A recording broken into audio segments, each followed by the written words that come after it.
Agent சரவணாவில் Deepavali பரிசாக பவனுக்கு ரூபாய் 1200 தள்ளுபடி. பொண்ணு ஜெயாவும் அந்த மாரிசருங்கிற பிள்ளையும் வேலைக்கு போயிடுச்சு. எந்த ஊருக்குன்னா கோயம்புத்தூருக்கு போணுச்சு. போயிட்டு வந்து இந்த பிள்ளை 1 வருஷம் ஆச்சு. அந்த பிள்ளை வந்துருச்சு. இந்த பிள்ளை வரல. இப்போ போலீஸ் ஸ்டேஷனில் வந்து கேஸ் கொடுத்தோம். கேஸ் கொடுத்துட்டு அவங்க என்னென்னா இந்த பார்க்குறேன் வைக்கிறேன்னு சொல்லிட்டு ஒன்றும் சொல்லலை. அப்புறம் எஸ்ஐ வந்து அவர் காலில் கும்பிட்டு விழுந்தேன். ஒரு லட்சம் தெரியுமா அப்படின்னு கேட்டாங்க. அதோட நான் வந்துட்டேன். நான் மனநெய் ஊற்றி கொளுத்திக்கிறோம்ன்ற நோக்கத்தில் தான் வந்தேன் வெளியில். அப்புறம் மனசு சாதுவாகிடுச்சு. அப்புறம் வந்து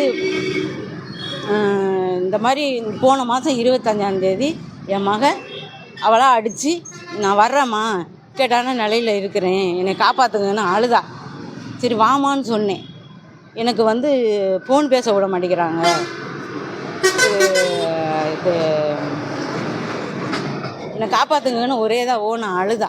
நான் வர்றேன்னு வாமான்னு சொன்னதுக்கு சனிக்கிழமை வந்து நான் வந்துடுறேன், ஞாயிற்றுக்கிழமை கிளம்பி இங்கே வந்துருப்பேன், ஞாயிற்றுக்கிழமை வீட்டுக்கு வந்துடுவேன் அப்படின்னு சொன்னான். அப்புறம் போய் போலீஸ் ஸ்டேஷனில் போய் சொன்னேன். இந்த மாதிரி என் அழுதா. இந்த மாதிரி துணை கைது மாதிரி கொத்தடிமை மாதிரி வச்சுருக்காங்க, என் மகளை காப்பாற்றுங்க அப்படின்னு சொன்னேன். போய் சொன்னதுக்கு அதுக்கு வந்து கொஞ்சம் கூட ரெஸ்பான்ஸ் இல்லை.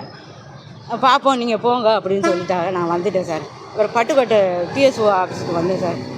வந்து இந்த மாதிரி பிடிஷன் கொடுக்க வந்திருக்கோம். என் பிள்ளைய காப்பாற்றி உங்கள் தயவு தாச்சனையோட உங்கள் காலில் கும்பிட்டு விழுகிறேன். என் பிள்ளை ஒரு பிள்ளை தான், எனக்கு யாருமே இல்லை. என் பிள்ளைய விழுது ஒப்படைங்க, எனக்கு யாருமே இல்லை. இவ்வளோ 1 வருஷம் ஆச்சு. என் பிள்ளை எல்லார் காலையும் கும்பிட்டு விழுந்தேன். யாருமே எனக்கு ரெஸ்பான்ஸ் இல்லை. எஸ்ஐ வந்து ஒரு தரக்கடவை தான் பேசினார் என்னை. நான் அதோட மனநெய் ஊற்றி கொளுத்திக்கிற முடிவில் தான் நான் வெளியே வந்தேன். அப்புறம் டீ கடையில் உள்ளவங்க பேசினா, நீ அந்த முடிவு எடுக்காத, நீ பொறுத்துட்டேன், நீ பட்டுக்கடையில் கொண்டு டிஎஸ்ஓ ஆஃபீஸில் கேஸை கொடு அப்படின்னு சொன்னேன். நான் அதனால் கிளம்பி வந்தேன். பொண்ணு ஜெயாவும் அந்த மாரிசருங்கிற பிள்ளையும் வேலைக்கு போயிடுச்சு. எந்த ஊருக்குன்னா கோயம்புத்தூருக்கு போணுச்சு. போயிட்டு வந்து இந்த பிள்ளை 1 வருஷம் ஆச்சு. அந்த பிள்ளை வந்துருச்சு. இந்த பிள்ளை வரல. இப்போ போலீஸ் ஸ்டேஷனில் வந்து கேஸ் கொடுத்தோம். கேஸ் கொடுத்துட்டு அவங்க என்னென்னா இந்த பார்க்குறேன் வைக்கிறேன்னு சொல்லிட்டு ஒன்றும் சொல்லலை. அப்புறம் எஸ்ஐ வந்து அவர் காலில் கும்பிட்டு விழுந்தேன். ஒரு லட்சம் தெரியுமா அப்படின்னு கேட்டாங்க. அதோட நான் வந்துட்டேன். நான் மனநெய் ஊற்றி கொளுத்திக்கிறோம்ன்ற நோக்கத்தில் தான் வந்தேன் வெளியில். அப்புறம் மனசு சாதுவாகிடுச்சு. அப்புறம் வந்து இந்த மாதிரி போன மாதம் 25ஆந்தேதி என் அவளாக அடித்து நான் வர்றேம்மா கேட்டான நிலையில் இருக்கிறேன், என்னை காப்பாற்றுங்கன்னு அழுதா. சரி வாமான்னு சொன்னேன். எனக்கு வந்து ஃபோன் பேச விட மாட்டேங்கிறாங்க. இது என்னை காப்பாற்றுங்கன்னு ஒரே தான் நான் அழுதா. நான் வர்றேன்னு வாமான்னு சொன்னதுக்கு சனிக்கிழமை வந்து நான் வந்துடுறேன், ஞாயிற்றுக்கிழமை கிளம்பி இங்கே வந்துருப்பேன், ஞாயிற்றுக்கிழமை வீட்டுக்கு வந்துடுவேன் அப்படின்னு சொன்னான். அப்புறம் போய் போலீஸ் ஸ்டேஷனில் போய் சொன்னேன். இந்த மாதிரி என் அழுதா. இந்த மாதிரி துணை கைது மாதிரி கொத்தடிமை மாதிரி வச்சுருக்காங்க, என் மகளை காப்பாற்றுங்க அப்படின்னு சொன்னேன்.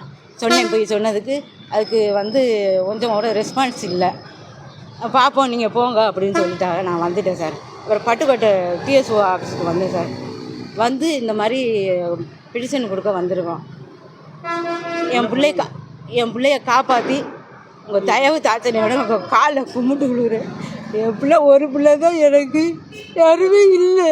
என் பிள்ளைய விழுது ஒப்படைங்க, எனக்கு யாருமே இல்லை. இவ்வளோ 1 வருஷம் ஆச்சு. என் பிள்ளை எல்லார் காலையும் கும்பிட்டு விழுந்தேன். யாருமே எனக்கு ரெஸ்பான்ஸ் இல்லை. எஸ்ஐ வந்து ஒரு தரக்கடவை தான் பேசினார் என்னை. நான் அதோட மனநெய் ஊற்றி கொளுத்திக்கிற முடிவில் தான் நான் வெளியே வந்தேன். அப்புறம் டீ கடையில் உள்ளவங்க பேசினா, நீ அந்த முடிவு எடுக்காத, நீ பொறுத்துட்டேன், நீ பட்டுக்கடையில் கொண்டு டிஎஸ்ஓ ஆஃபீஸில் கேஸை கொடு அப்படின்னு சொன்னேன். நான் அதனால் கிளம்பி வந்தேன்.